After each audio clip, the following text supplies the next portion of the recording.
कुटुंब आहे आणि आठवले साहेब यांचा सन्मान निश्चितच RPIचा महायुती करेल। माननीय मुख्यमंत्र्यांचंही विशेष लक्ष RPIच्या संदर्भात त्या ठिकाणी आहे आणि सन्मानपूर्वक त्यांना त्या ठिकाणी जागा देण्याचा आमचा प्रयत्न राहील।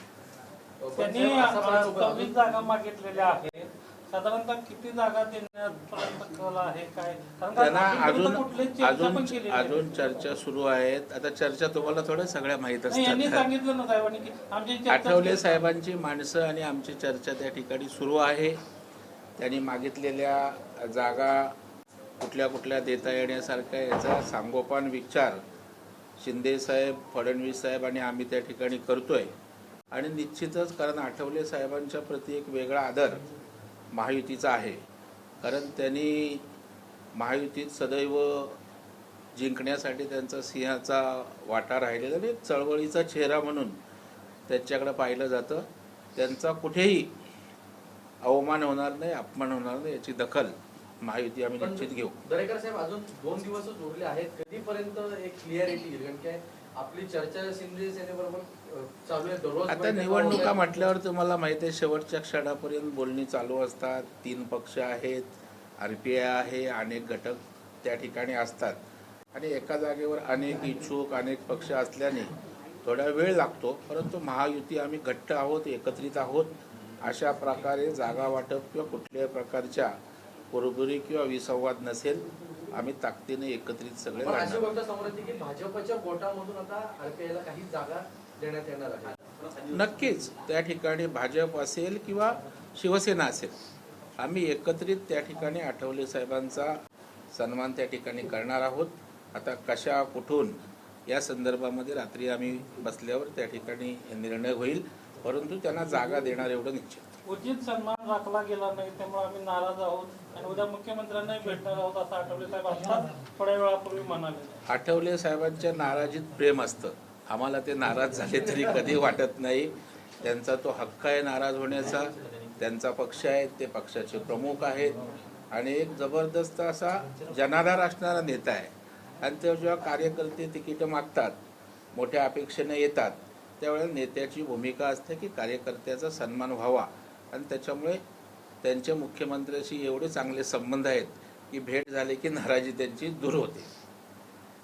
पण असं म्हणजे कुठे झालं का की शिंदेबरोबर आपली चर्चा दररोज चालू होती, पण कुठेतरी आठवले साहेबांबरोबर चर्चा होण्यामध्ये कुठेतरी वेळ लागला, असं झालं? अजिबात नाही, कारण आठवले साहेबांचा विषय हा त्या ठिकाणी मुख्यमंत्री स्वतः मॉनिटर करतात। आपल्या माहितीसाठी मला सक्त मुख्यमंत्र्यांच्या सूचना आहेत की RPIचा चर्चेत त्या ठिकाणी आपण उचित असा सन्मान केला पाहिजे। डबल डिजिटमध्ये जागा मागितले, त्यांना कदाचित सिंगल डिजिटमध्ये जागा देण्याची तयारी अजून यावर अंतिम निर्णय नाही, तथापि त्यांचा सन्मान केला जाईल। सन्मानजनक अशा प्रकारची भूमिका महायुतीची असेल, माननीय मुख्यमंत्री महोदयांची असेल। भाऊ, तुम्ही इथे आलेला आहात, मात्र एक गोष्ट अशी की काँग्रेसने वंचित सोबत युती केलेली आहे, दोन्ही ठाकरे बंधू एकत्र आलेले आहेत। शरद पवार यांची राष्ट्रवादी सुद्धा काँग्रेस किंवा वंचित सोबत जाण्याच्या तयारीमध्ये पाहायला मिळते। अशामध्ये कुठेतरी नवं आव्हान हे महायुती समोर आहे का? आणि तिथेच अशा पद्धतीचा पेच पण पाहिजे? अजिबात महायुती समोर आव्हान नाहीये। आठवले साहेबांचा मागणा अधिकार आहे, त्यांचा सन्मान करणं हे आमचं कर्तव्य आणि कुणी किती आघाड्या झाल्या तरी या ठिकाणी दलित समाजाचा चेहरा, चळवळीचा चेहरा, चळवळीचं नेतृत्व म्हणून रामदास आठवले साहेबच आहेत।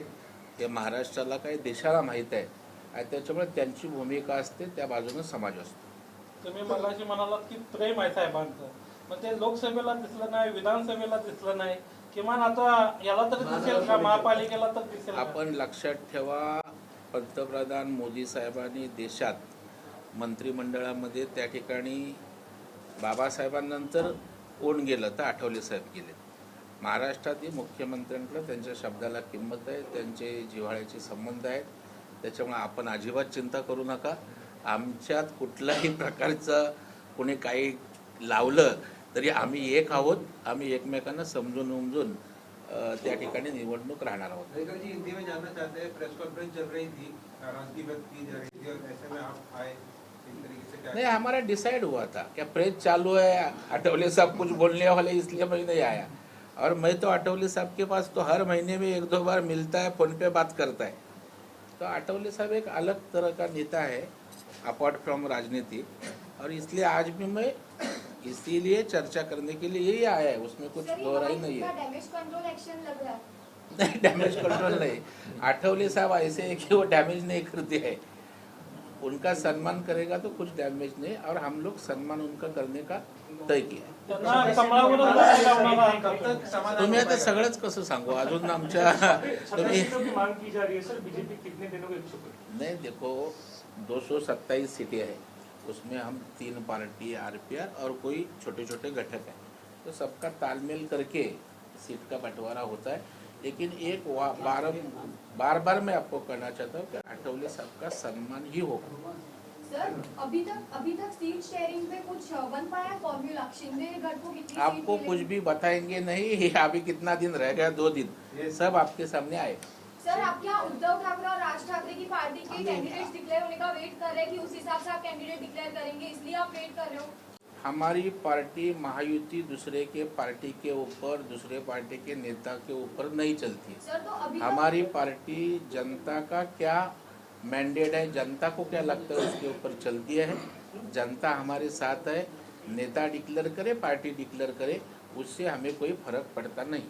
15 से 16 की जगह मांग की जा रही है, कैंडिडेट्स 15 से 16 की जगह मांग की जा रही है। हो गया ना अभी वो सर सवाल हो बिना गया। कैंडिडेट्स डिक्लेयर किए बहुत सारी सीटों में इंडिविजुअल शिंदे गुट और बीजेपी इंडिविजुअल प्रचार कर रही है, इंडिविजुअल प्रचार। नहीं, अभी ये देखो, अभी तक चित्र स्पष्ट होना है, तो अभी जरा प्री मैच्योर्ड स्टेटमेंट होगा, देखेंगे ना क्या होता है।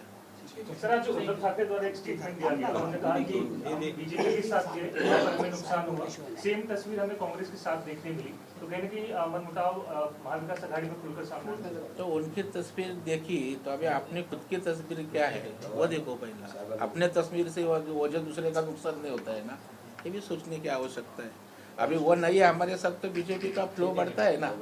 बीजेपी का नुकसान होता तो वो छोड़ने के बाद बीजेपी का काउंट डाउन होना चाहिए, उनका काउंट डाउन हुआ ना।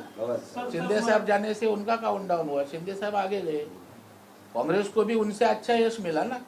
तो तस्वीर किसकी देखनी है, ये सोचने की आवश्यकता है। लेकिन वो खुद का तस्वीर आईने में झांक के नहीं देखते, दूसरे की चिंता करते। सर सर कांग्रेस आज मराठीत वंचित यात के साथ उत्तर गई है। मराठीत की उद्धव ठाकरेंनी नाराजी केली आहे काँग्रेसच्या या सगळ्या याच्यामध्ये. म्हणजे म्हणतात की भाजपने जशी वागणूक केली तशीच आता काँग्रेसकडून आम्हाला मिळते असं स्पष्ट. मला वाटतं दुसऱ्याच्या वागणुकीचा विचार करण्यापेक्षा आपली वागणूक काय याचा विचार करावा।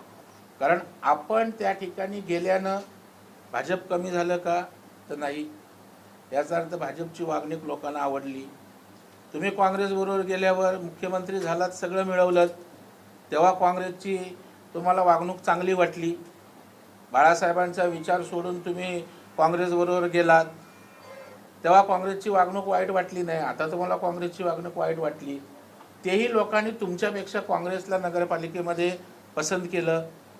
त्यामुळे जनता ठरवते वागणूक काय, आपल्याला कोणाची वागणूक काय वाटते, त्यापेक्षा आपण लोकांशी आणि पक्षांच्या बाबतीत कसं वागतो हे फार महत्त्वाचं आहे। पण त्यांचा एक महत्त्वाचा मी काय ते मोठे नेते आहेत तसं बोलणं योग्य नाही।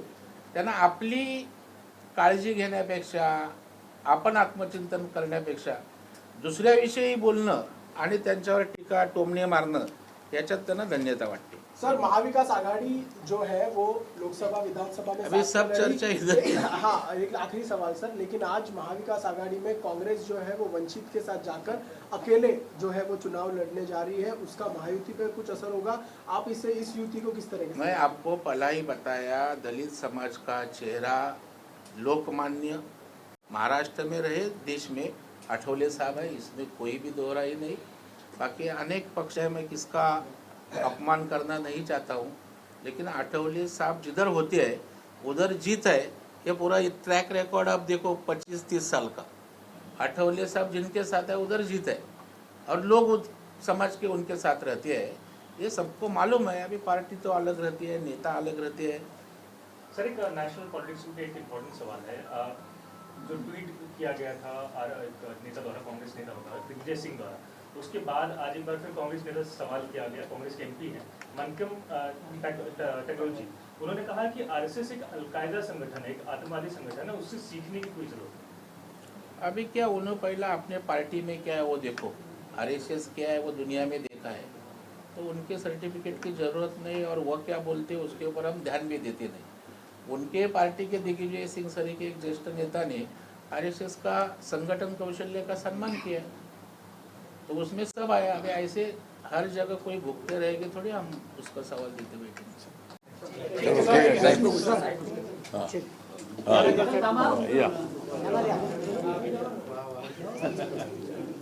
इकडेच बसला पाहिजे ना कॅमेरा अरे ये ना